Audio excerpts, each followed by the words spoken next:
Olá pessoal, estou aqui mais uma vez para fazer mais um vídeo.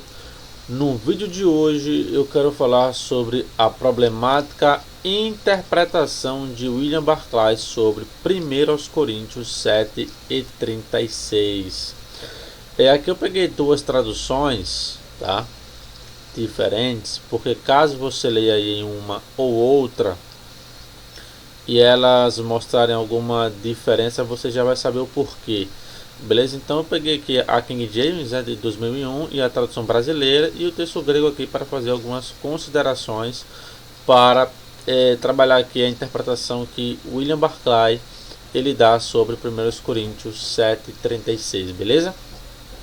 Se você não é inscrito neste canal, se inscreva aí, deixe o seu like. Se você puder e quiser compartilhar, eu ficarei grato. Caso você queira estudar grego, hebraico ou fazer um curso de teologia à distância, é só falar comigo. Aqui na descrição do vídeo está o meu WhatsApp, o meu Facebook, a página, enfim, é isso aí. Bem, a King James atualizada de 2001 diz, né? Mas se alguém julgar que está agindo de forma desonrosa perante sua noiva, se ela estiver passando da idade, crendo que deve se casar, faça como entender melhor. Ele não peca por isso, que se casem. Então tá.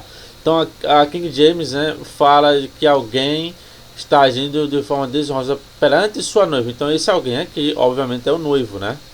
Já que está falando de noiva. A tradução brasileira, ela vai dizer: entretanto, se alguém julga que trata sem decoro a sua filha donzela, se ela estiver passando, se ela tiver passado a flor da idade e a necessidade assim o exige, faça o que quiser, não peca. Casem-se ou casam-se, né? Beleza. Por que essas traduções elas estão divergindo? Uma fala que é noiva, outra fala que é filha. Qual é o problema aqui? Bem, essas duas traduções elas são possíveis do ponto de vista do texto grego, beleza? Você tem, por exemplo, aqui essa expressãozinha aqui, ó, tis, tá? Essa expressão tis, ela quer dizer alguém, é um pronome indefinido. Já está dizendo indefinido, ou seja, não é alguém específico, né? É indefinido. Então, se o tradutor ele entender que isso aqui é o noivo, ele vai traduzir essa expressão aqui, ó, parthenon. Parthenon, ele vai traduzir como, no caso, noiva, né? Caso ele entenda que aqui seja o noivo. Então ele vai traduzir isso aqui como noiva, como fez a King James atualizada de 2001. No entanto, se o tradutor entender que esse alguém é o pai, então ele vai traduzir parthenon como filha, tá? Então, por isso que existe aqui uma divergência na tradução, tá? Talvez eu faça um vídeo falando sobre essa questão aqui, qual seria a melhor tradução e por quê. Bem, qual é a interpretação que o William Barclay dá para esse texto, né? O texto em si ele está falando de casamento, certo? Que casam-se, casem-se, né? Se casem e tal. William Barclay ele diz que esse texto faz menção à noiva, tá? A noiva, e esse alguém seria o noivo na interpretação dele. Até aqui tudo certo. Só que Barclay ele vai dizer que esse texto aqui ele fala de um casamento espiritual. O que é um casamento espiritual? O casamento espiritual é onde as pessoas se casam, elas moram juntas, mas elas não têm relação sexual, tá? Então essa vai ser a interpretação que Barclay ele dá a esse texto, né? E aí outros autores também fazem isso. Por que eu citei Barclay? Porque para mim é o mais conhecido, né, de todos os que eu conheço que trazem essa interpretação. Barclay ele foi um dos maiores professores de grego da Grã-Bretanha, juntamente com F.F. Bruce. um dos maiores estudiosos do Novo Testamento, beleza? E aí, talvez você esteja se perguntando, bem, se o cara foi um dos maiores estudiosos do Novo Testamento, qual é o problema da sua interpretação? Vou trazer aqui a problemática que envolve a sua interpretação. Bem, Barclay ele diz que aqui se trata de um casamento espiritual, onde os dois moram juntos, né, mas não tem relação sexual. Qual o problema com isso? O problema é que se você pegar outros autores do Novo Testamento que são estudiosos tão quanto ou até melhor, não sei, você pegar por exemplo o Vine, né? Vine, que foi um dos maiores estudiosos do grego do Novo Testamento, ele vai trazer a seguinte declaração. Olha só, Vine diz, né? A interpretação que esta passagem se refira a um homem e mulher que já esteja em algum tipo de relação por via de matrimônio espiritual e estejam vivendo juntos num voto de virgindade e celibato é insustentável. Então Vine, ele vai dizer que essa interpretação ela é insustentável. Por que Vine fala isso, né? Bem, se você pegar, por exemplo, Craig Keener, que é um dos maiores estudiosos de cultura judaica, grega e romana da atualidade, ele vai dizer o seguinte: os casamentos eram arranjados pelos pais, geralmente com alguma antecipação dos filhos. A maior autoridade no processo era do pai. Ele continua dizendo: não existe, observe, não existe nenhuma evidência nesse período de noivados espirituais sem consumação sexual que se tornaram comuns no cristianismo posterior. Ou seja, essa interpretação de William Barclay, de que isso aqui fala de um casamento espiritual, ela é uma ideia posterior, simplesmente isso. Ou seja, ela não existia ou não existe nenhuma evidência de que isso existiu no século I. Não existe nenhuma evidência disso, tá? Então você tem Craig Keener, né, que faz essa afirmação dizendo que isso não existe, tá?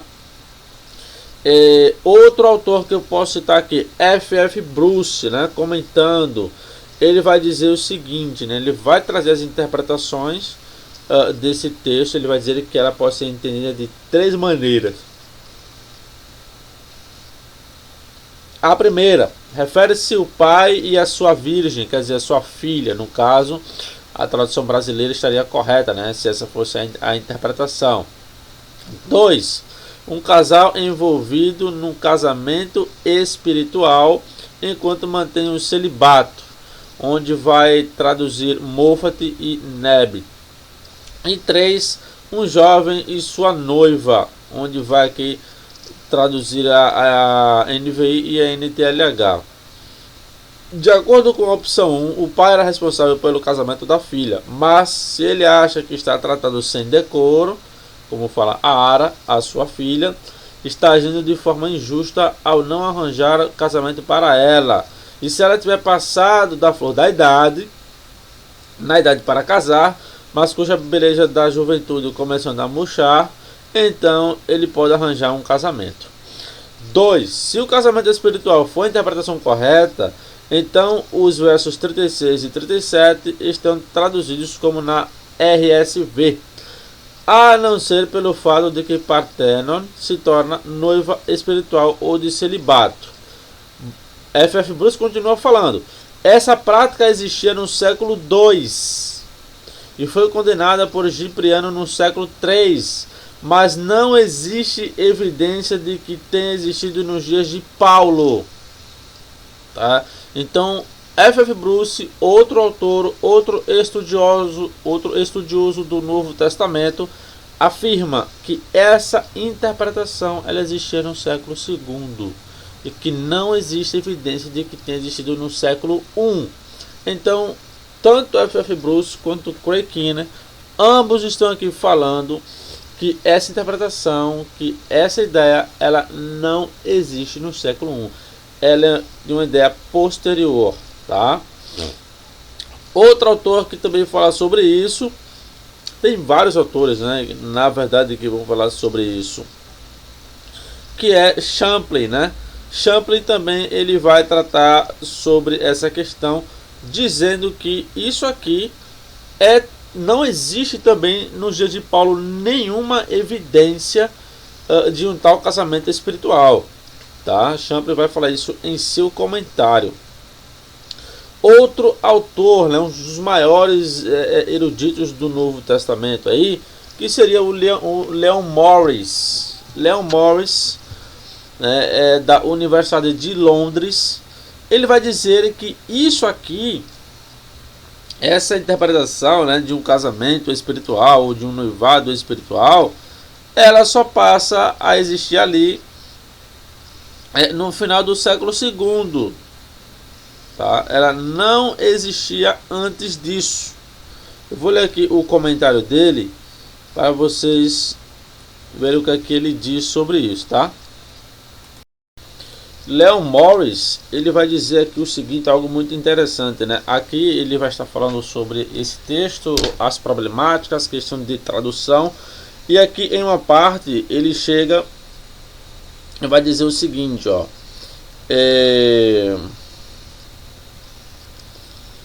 Também existe o fato de que, embora esse costume tenha existido, no caso do casamento espiritual, a data mais primitiva em que é atestado no presente é para o fim do século II.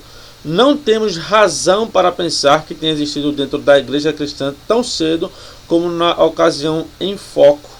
Ou seja, o Leon Morris, né, também atesta isso, dizendo que não tem base essa interpretação na época de Paulo, ela é de uma época posterior, e ele até fez ao final do século II, exatamente como o F.F. Bruce ele mencionou, ok? Então você tem Craig Keener, F.F. Bruce, Leon Morris, Champlin. Vine também vai falar sobre isso, né, que ele diz que essa posição ela é insustentável. Você vai ter diversos autores que vão falar sobre isso, contra essa interpretação, mostrando que essa interpretação não existe evidência para ela na época de Paulo. O comentário de Champlin, né, ele vai dizer que assim, ó, alguns estudiosos chegam a supor que tais casais talvez chegassem mesmo a viver juntos, embora sob os votos de celibato, e que o seu casamento era de natureza espiritual. As evidências a favor de tal arranjo, entretanto, pertencem a uma época bem posterior à de Paulo. E aí ele vai dizer isso, né?